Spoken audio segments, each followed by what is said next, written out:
Hola, soy Jesús Reyes. Este es mi proyecto final de la materia de Historia de México que impartió la profesora Idalia García Ríos.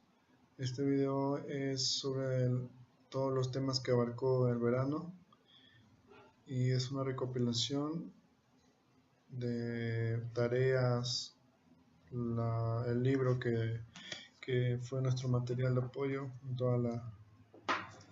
todas las clases, que se llama Historia de México de Gisela von Webster. Y bueno, vamos a empezar este video. Aquí empezamos el video con la presentación, la Historia de México, profesora Idalia García Ríos, Jesús Reyes Flores. Bueno, aquí tenemos el índice. Vamos a hablar primeramente del espacio mexicano.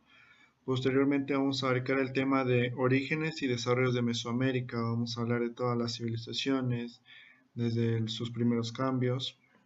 Vamos a hablar también de los modos de producción. Vamos a hablar también de las definiciones de conquistar y descubrir. Posteriormente vamos a hablar de la conquista de México, un tema muy importante. También vamos a hablar de otro capítulo del libro que se llama El establecimiento de un México independiente.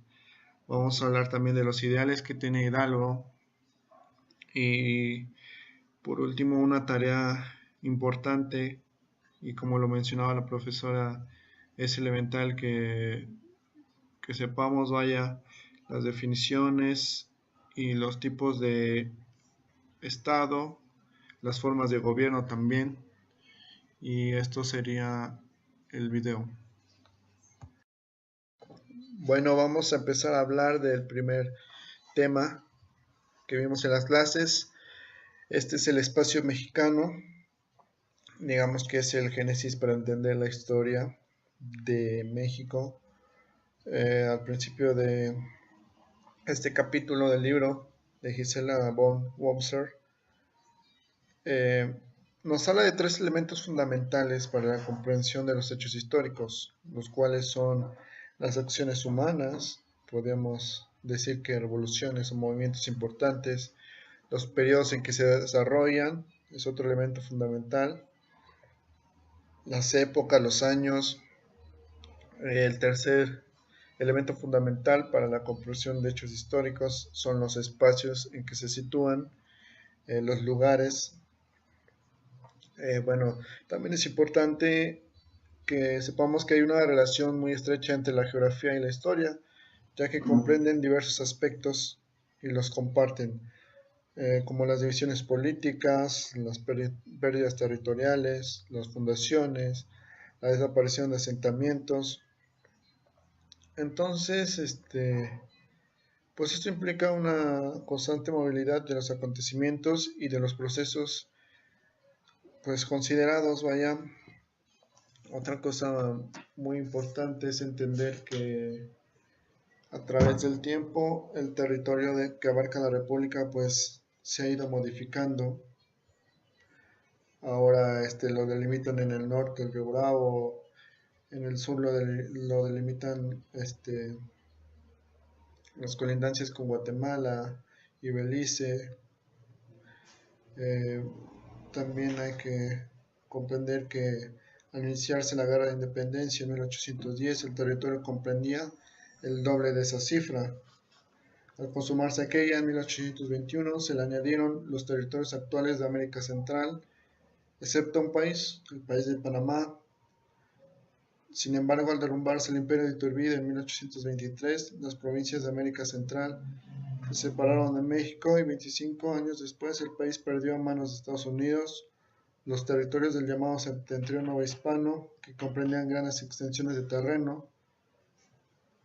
Bueno, para entonces el estado de Texas ya se había separado del resto de México, pero bueno, pues de alguna manera se contabilizaba dentro de la gran pérdida territorial de lo que nuestro país había heredado de la Nueva España. Bueno, comprendamos que existen tres grandes regiones en México: el norte, el centro y el sur. Estas son subdivididas a su vez en zonas con identidad más específica.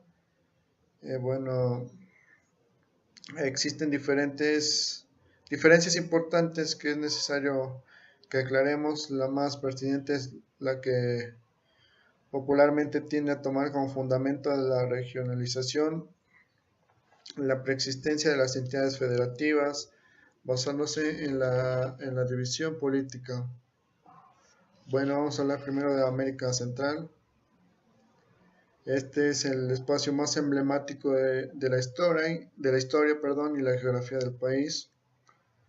En él se hallan los grandes valles de la historia mexicana, el de Puebla, el de Oaxaca, el de México, el de Toluca.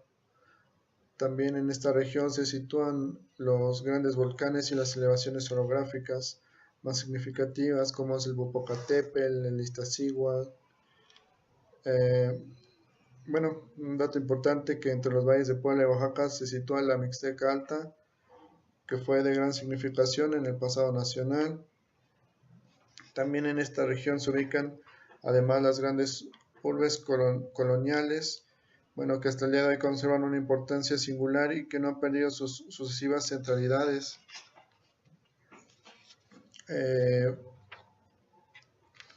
Recordemos que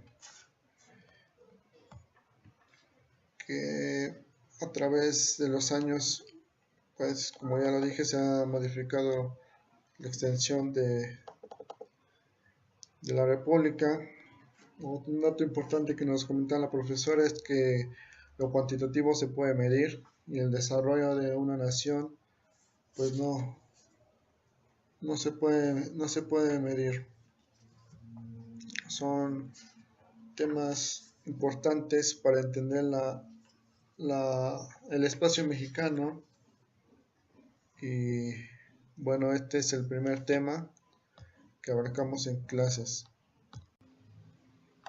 Bueno, vamos a empezar a hablar sobre el capítulo número 2 del libro, Orígenes y Desarrollo de Mesoamérica. Aquí es donde se dan las civilizaciones. Vamos a ir un poco rápido para hablar específicamente de cada civilización. Bueno, el libro comenta que los primeros pobladores de lo que hoy es México llegaron hace 25.000 años. Desde entonces, hace cerca de los 7.000 años, cambiaron muy poco su forma de vida. Durante esos años, esos hombres y mujeres vivieron en cuevas, se alimentaban de frutas silvestres que recogían y de la pesca y la cacería. Sus armas y utensilios eran de piedra, madera y hueso. La cacería les proporcionaba las pieles con que se cubrían. Todo este tiempo fue el de la prehistoria. Bueno, aquí va uno de los primeros cambios que es de gran importancia y ocurrió cuando algunos de los antiguos pobladores se dieron cuenta de que si depositaban en la tierra algunas de las semillas que recogían, estas crecerían y podrían convertirse en su alimento. Poco a poco fue surgiendo la agricultura, el primer cambio de importancia de la civilización de Mesoamérica. La práctica de la agricultura propició que estos pobladores empezaran a establecerse en lugares fijos, cercanos a donde cultivaban sus plantas. Así fueron apareciendo las primeras aldeas. A medida que éstas tuvieron mayor número de habitantes, fueron produciéndose otros cambios. Un nuevo logro consistió en la producción de vasijas y otros recipientes hechos de barro cocido, es decir, la cerámica. Antes, para guardar y transportar las semillas y otras cosas, se valían de vejigas de animales y de redes de diversos tamaños, unas de tejido más cerrado que otras. Bueno, vamos a hablar de las civilizaciones. Ahora sí empezar.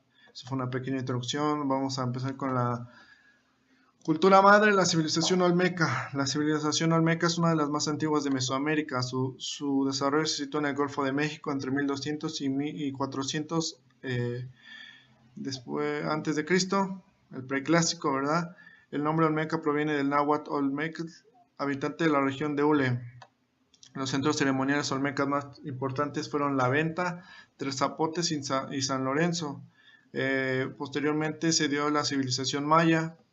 La civilización que hoy en día denominamos maya floreció a partir de los años 1500 a.C. en tres regiones. La zona norte, que corresponde con la península de Yucatán, es una zona con escasos montes, pocos ríos y un clima seco y árido. La zona central, que es de un clima cálido y húmedo, con excesivas lluvias y abundante vegetación. La zona sur, de clima templado, frío, con altas cordilleras y valles entre sierras, en los que abundan los ríos, lagos y bosques de pino. Bueno, alcanzó su máximo esplendor civilizatorio en la época clásica, entre los 200 y 900, pero existen sitios mayas ya en el preclásico y perduraron en el posclásico. Sus principales centros ceremoniales en distintos periodos denominados distintas ciudades, estados como Palenque, Tikal, Chichén Itzá y Copán. Los mayas ejercieron una gran influencia en el desarrollo científico y artístico en el área mesoamericana. Después de la maya viene la civilización teotihuacana. La civilización teotihuacana es una de las más importantes del periodo clásico. Tuvo su desarrollo en el Valle de México en 300 a.C. y 650 después de Cristo. Teotihuacán fue un gran centro ceremonial y ciudad producto de una gran planificación.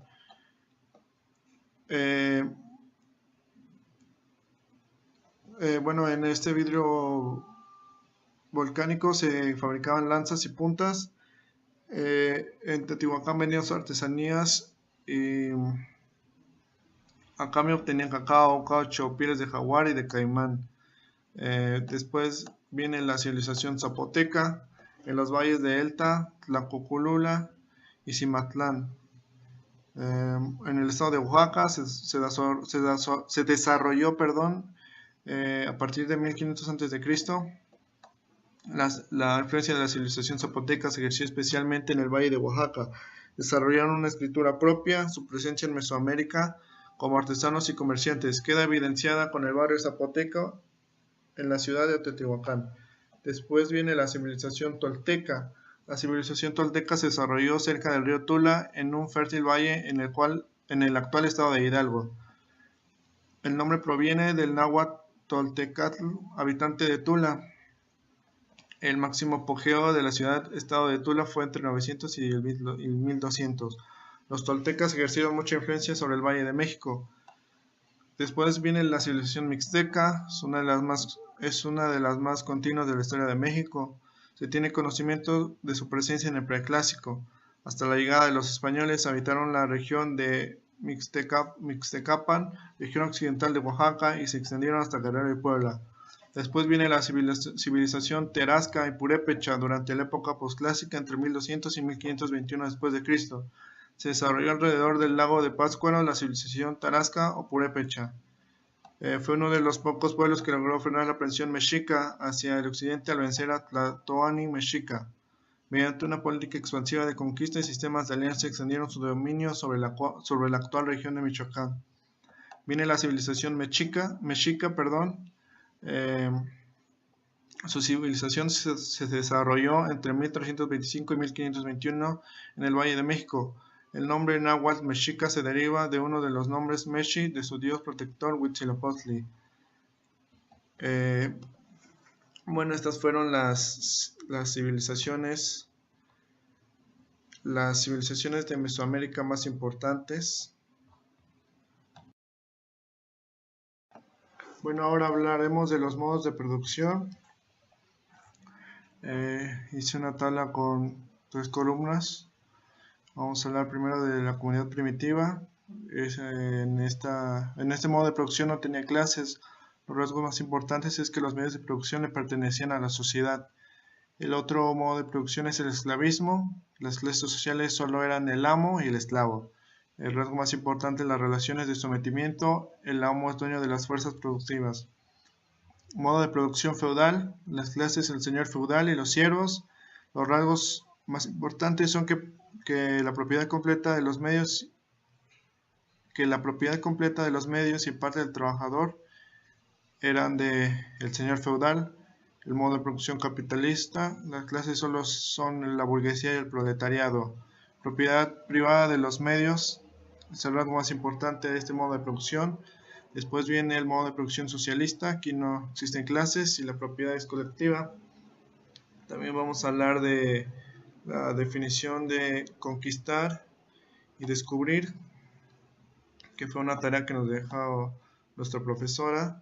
Conquistar, ganar mediante operación de guerra, un territorio, población o posición, etc. Descubrir es manifestar y hacer patente, destapar lo que está tapado o cubierto, o hallar lo que estaba ignorado o escondido. principalmente tierras o mares escondidos. Bueno, ahora vamos a hablar de otro capítulo del libro, La Conquista de México. Bueno, la conquista de México es el gran suceso donde se somete al pueblo mexicano por los españoles para apoderarse de su territorio y de su población. Empieza con Hernán Cortés cuando desembarca en las costas de Cozumel en febrero de 1519, para así llegar posteriormente a Yucatán y de ahí proseguir su trayecto a Veracruz para continuar y llegar al territorio azteca, donde es recibido por Moctezuma, quien muere a manos de los españoles. La historia del trono a Cuitláhuac, quien muere rápidamente a consecuencia de la viruela, que fue introducida al nuevo mundo por los españoles, y sube posteriormente Cuauhtémoc, quien es hecho prisionero de los españoles, para decir de los tesoros.